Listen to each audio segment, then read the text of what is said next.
Rainbow trout are the most plentiful at the Neosho National Fish Hatchery, and this is their story.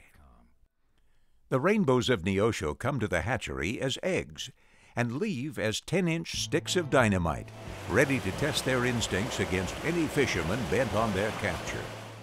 About 5 times a year, between 80 and 100,000 eggs arrive at the Neosho hatchery by overnight truck delivery.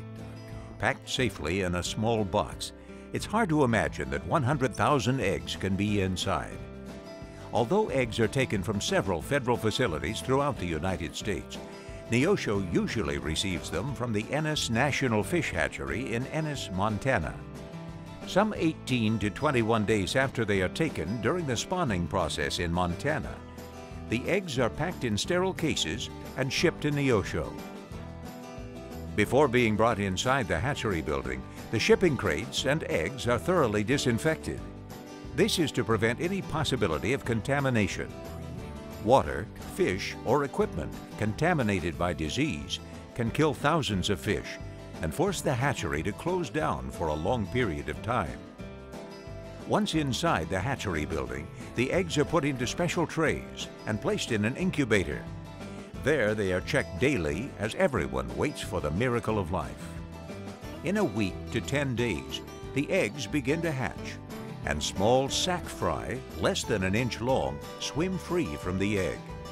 The hatchlings are called sac fry because they have a sac attached to their bodies. This sac is really a bagged lunch which nature attaches to the fry. It is what they will feed on for several days.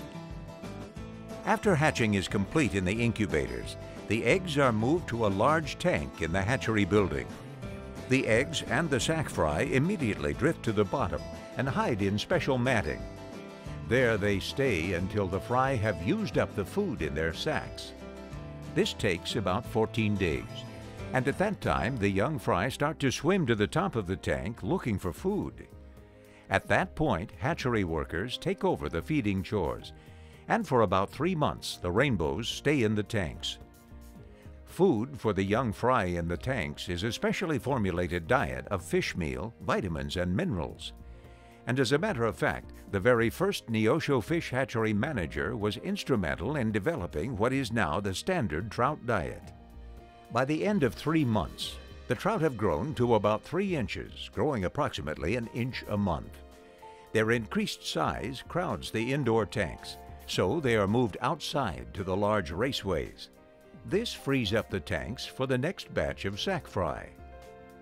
The trout continue to grow in the raceways, which are covered to prevent wild birds from feeding on the small rainbows. Eventually, some are transferred to the huge outdoor warm water ponds to finish their stay in Neosho.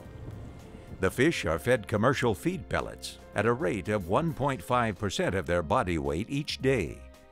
Feeding is one of the most popular activities with the hatchery visitors. A pail of fresh fish food is always on hand, and everyone is welcome to take a cupful to help satisfy the always hungry rainbows. With good care and proper feeding, the trout finally measure up to their 10-inch potential. It has been 10 months since they arrived as eggs, and now it is time for them to be loaded into trucks for stocking the streams and the lakes.